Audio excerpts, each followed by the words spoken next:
المصنف رحمه الله تعالى ونفعنا بعلومه ومدنا بأسرار بدارين آمين يا رب العالمين. الفاتحة. أعوذ بالله من الشيطان الرجيم. بسم الله الرحمن الرحيم. الحمد لله رب العالمين الرحمن الرحيم مالك يوم الدين. إياك نعبد وإياك نستعين اهدنا الصراط المستقيم صراط الذين أنعمت عليهم غير المغضوب عليهم ولا الضالين. آمين. Bismillahirrahmanirrahim. Wal maqalatu, dan perkataan as-sabi'ata asyara yang ke-17. Kila itu dikatakan as-sa'adun nasi, paling bahagianya manusia, man itu seseorang, lahu yang padanya, qalbun memiliki hati, alimun yang mengetahui, bi annallaha ta'ala, yakni sungguhnya Allah Ta'ala mahu itu besertanya, bi aimodiin, di mana saja tempat karena ia berada, wa badanun, dan badan, sobirun yang sabar, ala ta'ati, atas ketaatan, wal marosi, dan balahi, jamak ya semua itu. Wal qanaatu, dan qanaah, ridho, yakni nerima, bima bilyadi, dengan apa yang ada di tangannya, min kismatillahi ta'ala, dari pembagian Allah Ta'ala, wasukunil qalbi, dan antangnya hati, indah damil maklubati, ketika tidak ada yang diingini atau disenangi. Hadirin jamaah majelis taklim hadanallah.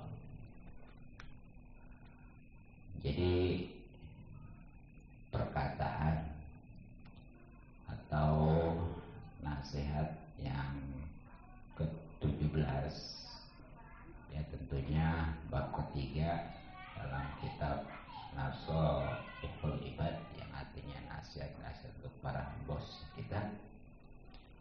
Itu adalah suatu ungkapan. Ini kalau di dalam bab fikih memang dhaif ya, tapi layaklah, bahkan penting untuk menjadi pedoman hidup agar selamat, bahagia dunia akhirat. Ya, di mana ungkapan itu as-sa'adun nasi man lahu qalbun alimun. Jadi paling bahagianya manusia itu orang yang memiliki hati yang mengetahui. Itu ya. Banyak orang, dan pasti semua juga ya, pengen yang namanya bahagia. Dia korbankan waktu, tenaga, bahkan harta demi yang namanya bahagia. Nah, ternyata nggak menjamin dengan harta orang bahagia, dengan umpamanya jabatan bahagia, karena banyak buktinya orang-orang yang pangkatnya tinggi, hartanya banyak, tapi stres. Nauzubillah yang namanya bahagia itu kurang bukan dari itu. Tapi di sini ada 3 rumus agar jadi paling bahagia, bukan bahagia gitu, paling bahagia. Nah, yang pertama yaitu orang yang memiliki hati yang mengetahui. Maksudnya apa tadi ya? Yakni dia meyakini bahwa Allah itu selalu bersamanya di mana tempat pun dia berada. Ya istilahnya muraqabah gitu. Merasa diawasi oleh Allah. Ya, di mana dan kapanpun. Baik ada orang maupun tidak ya. Ya pokoknya mah betul-betul dia. Itu diantaranya orang yang paling bahagia insya Allah. Nah, apa sebabnya? Karena dengan sifat muraqabah itu merasa diawasi oleh Allah, insya Allah nggak bakalan mudah maksiat. Ya kan kadang-kadang kalau giliran ada orang mah gitu, apalagi banyak ya, itu ditampilkannya yang baik-baik aja. Kalau maksiat mah nggak mau, gilirannya sendiri, nauzubillah. Itu karena kurang pengawasan. Kalau memang dia merasa diawasi oleh Allah di mana dan kapan pun juga nggak bakalan. Satu itu ya.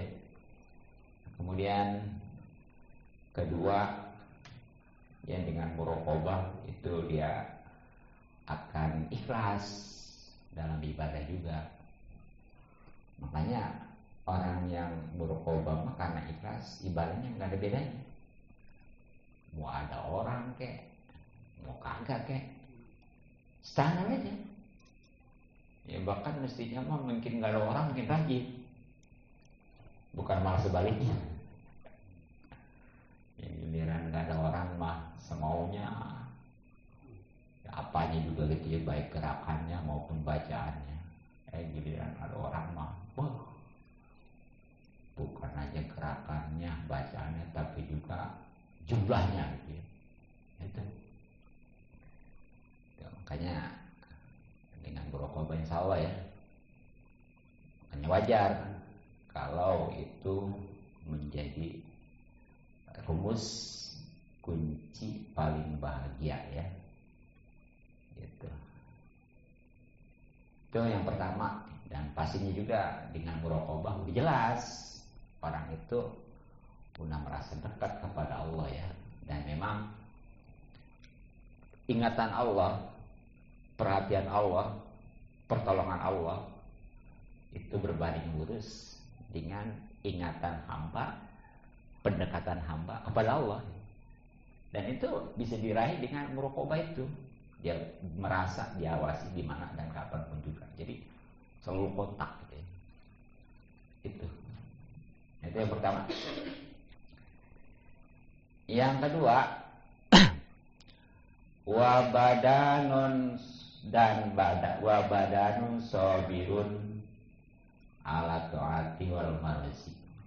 Jadi yang kedua, rumus hidup paling bahagia itu adalah memiliki badan yang sabar. Nah, kesabaran ini baik dalam hal ketaatan maupun dalam menerima balahi ya, cobaan. Ya. Jadi sabar itu sebenarnya bukan hanya ketika mendapat ujian, termasuk dia itu ketika taat juga harus sabar. Bahkan ketika dihadapi dengan sesuatu maksiat itu juga harus sabar. Nah makanya secara garis besar ya, yang namanya sabar itu kebagi 3. Tuh. Jadi pertama pertama yaitu sabar dari maksiat. Yang kedua, sabar atas ketaatan. Dan yang ketiga, sabar atas musibah. Sekali lagi, sabar itu ada 3 saudara. 1, sabar ketika musibah, umumnya tuh ya. Keduanya sabar atas ketaatan, dan yang ketiganya adalah sabar atas maksiat. Nah, kesabaran atas musibah ini sebenarnya paling rendah, karena hanya dibalas dengan 70 derajat. Walaupun 1 derajatnya itu jaraknya antara langit dan bumi, maka 300 ya, tinggal kaliin aja. Ya dari langit ke bumi juga berapa jarak itu ya? Itu dikali 300. Ini sabar atas musibah. Paling rendah sebenarnya mah. Tapi justru kalau anggapan kita paling berat ya. Ya pengertian sabar musibah itu iya, terima, hadapi ya, ridho terus. Nah, kemudian tentunya serahkan kepada Allah. Karena memang kan sebagaimana pernah saya sampaikan bahwa ujian hidup itu ujian hidup dengan ujian sekolah di antaranya bedanya itu ya. Kalau ujian sekolah mah jangan coba-coba diserahin ke guru. Nggak lulus lah. Bisa berani. Tapi kalau ujian hidupnya nih justru harus kita serahkan kepada Allah. Sebab wa may yatawakkal 'ala Allah fa huwa hasbuh. Siapa orang yang menyerahkan kepada Allah pasti cukupi. Tapi tentunya harus ada syariat gitu ya. Nah, jadi itu. Kemudian tadi ada istilah sabar atas ketaatan. Nah, maksudnya sabar atas ketaatan itu ya ketika taat ataupun ibadah itu harus anteng, harus betah ya. Jangan kalau yang haram mah itu anteng, giliran ibadah mah taat malah resah, gelisah, pengen buru-buru daan. Tuh. Nah, padahal nih ya, yang namanya sabar daripada ketaatan nih, daripada ketaatan ya. Nah, itu luar biasa. Allah Subhanahu wa taala mencatat pahala derajat sampai istilahnya berapa? 900 ya.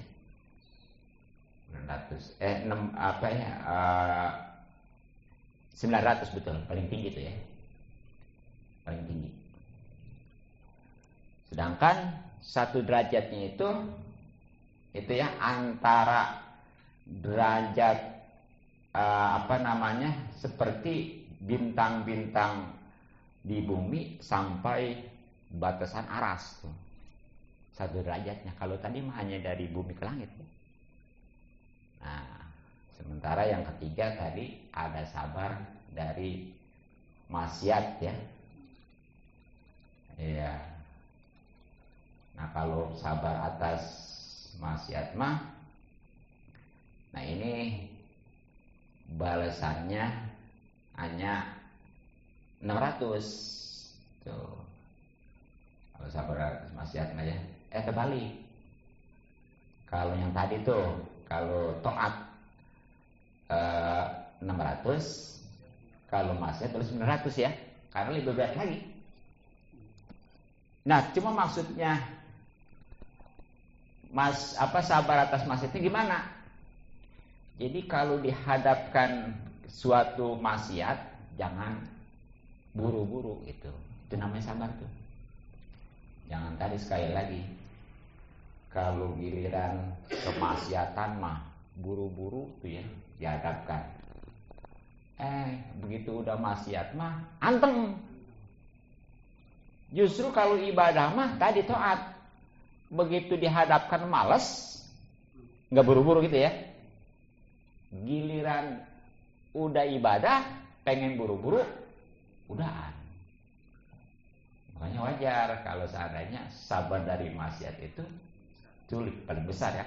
Jadi kesimpulannya sabar atas musibah itu balasannya 300 derajat ya. Yang mana satu derajatnya itu antara langit dan bumi. Nah, kedua itu sabar ketika taat ya. Nah itu balasannya 600 derajat. Satu derajatnya itu antara derajat tadi bumi sampai ke aras ya. Dan sabar yang ketiga itu sabar atas maksiat. Nah ini derajatnya sampai 900. Sedangkan setiap derajatnya itu jarak antara bumi dengan ujung aras lah gitu ya. Luar biasa. Bahkan 2 kali lipat gitu ya. Jadi dari lapisan bumi juga udah jauh tuh ya ke Sidratul Muntaha itu, ke batasan aras. Ini 2 kali lipatnya lagi karena udahnya 2 kali lipat, derajatnya sampai 900 ya. Ya bahkan di dalam Ihya Imam Ghazali ya, itu sabar bukan lagi 3 tapi 4 ya. Satu sabar dalam ibadah atau ketaatan sama tuh. Keduanya sabar dari berbuat maksiat, ada juga tadi ya. Kemudian sabar dari melakukan hal-hal yang tidak berguna dan berlebihan di dunia. Itu bedanya ya. Iya. Sebenarnya itu masuk kategori kepada tadi maksiat ya. Dan yang keempat sabar dalam menghadapi ujian. Ya tentunya ini juga sama ya. Nah supaya lagi termotivasi, memang apa aja nih keuntungan sabar ya. Alhamdulillah luar biasa banyak yang namanya keutamaan sabar ya, diantaranya sebagai bukti keimanan seorang. Jadi bisa diukur tuh orang beriman mantap enggak imannya itu tergantung daripada kesabarannya ya. Nah kemudian insyaallah menjadi penggugah dosa ya. Kemudian insyaallah menjadi kunci kesuksesan. Kemudian dicintai oleh Allah ya, itu banyak kan di Al-Quran. Innallaha yuhibbus shabirin ya. Bahkan didekatkan oleh Allah ya. Artinya beserta Allah itu maksudnya selalu mendapat pertolongan Allah. Innallaha ma'as shabirin ya. Dan masih banyak lagi. Makanya wajar kalau yang namanya kesabaran ini termasuk salah satu kunci hidup paling bahagia. Nah kemudian yang selanjutnya tadi wakona atun airido bima fil yadi, yaitu qanaah ridho atau nerima apa yang ada di tangannya, maksudnya mah yang dimilikinya ya. Ya tentunya keriduan min kismatillahi ta'ala wa sukunil qalbi inda adal ma'lufat. Itu nerima ridho dengan pemberian Allah, mau banyak mau sedikit ya, terima, udah ketentuan begitu. Memang udah masing-masing porsinya ya. Sebab kalau orang miskin semua nggak enak, sama kaya semua juga. Coba dah, kalau miskin semua ntar yang ngegaji siapa? Ya kan? Kalau kaya semua, siapa yang kerja? Makanya ada miskin, ada kaya ini ya, suatu keadilan yang luar biasa gitu. Ya yang di kitab Durama itu bahkan sebagai istilahnya pondasi kokohnya dunia itu, mestinya tuh yang kaya memberi, yang miskin mendoakan gitu. Ketika yang kaya udah nggak beri, yang miskin nggak bakal mendoain, malah nyumpain, bahkan bisa jadi ngambilin. Itu nyolong maksudnya. Nah jadi tuh terima. Yang mau sedikit mau banyak sekali lagi ya. Dan juga dia anteng hatinya ketika nggak ada yang diinginin. Ya pengennya sih apa? Setiap ada keluaran motor, mobil baru, beli, pengennya. Tapi mau bagaimana? Ya memang tadi pemberiannya segitu dari Allah ya. Begitu. Udah di-cut aja. Jangan istilahnya banyak keinginan, capek. Ya makanya iya pokoknya mah setiap kali kita punya keinginan tanya dulu. Butuh apa ini cuma keinginan gitu ya. Kalau bahasa apa sekarang model gitu ya. Tren. Kalau tren capek. Tapi kalau kebutuhan insya Allah. Seperti walaupun punya motor, mobil butut juga yang penting mah nyaman gitu ya. Iya. Nah gitu. Makanya di dalam Islam mah sebenarnya mah orang yang paling kaya itu bukan yang paling banyak hartanya, tapi yang merasa cukup. Dan kalau merasa cukup, insya Allah orang sini bisa. Ya, kalau merasa cukup itu. Dan memang sebenarnya mah lebih baik cukup daripada banyak. Nah itu dia. Banyak nggak jamin cukup. Tapi kalau cukup, ya cukup. Ya, contoh gini nih ya. Banyak. Uang 100 juta versi kita banyak ya. Ya tapi kalau dibeli mobil baru tuh, apaan salah katakannya? Kurang kan? Tapi kalau umpamanya dia cukup. Tapi makanya itu kalau memang udah enggak kesampaian, udah di-cut aja. Udah memang nerima segini apa aja. Itu tuh ya. Jadi adem dia. Makanya wajar ya. Kalau ini bisa menjadi salah satu rumus kebahagiaan ya. Nah, karena memang yang namanya qanaah ini ya, ini dalam Islam banyak keuntungannya. Di antara insya Allah itu tadi jiwa ini tenang ya. Nah kemudian akan ada rasa syukur. Ya pastinya nantinya kan bakal ditambah lagi ya. Nah kemudian insya Allah terhindar dari yang namanya sikap negatif ya, insya Allah nih orang kalau memang dia udah qanaah itu ketika dapat nggak bakal pikir, nggak bakal mengeluh ya. Tuh. Kemudian juga insya Allah mendatangkan keberkahan, ya juga mendekatkan diri kepada Allah SWT. Insya Allah orang kalau qanaah nggak bakal hasud ataupun dengki gitu ya. Orang yang mantap hasud itu dia itu dengki, ya orang yang dengki itu kan hasud, orang yang dengki itu hasud itu ya karena nggak qanaah.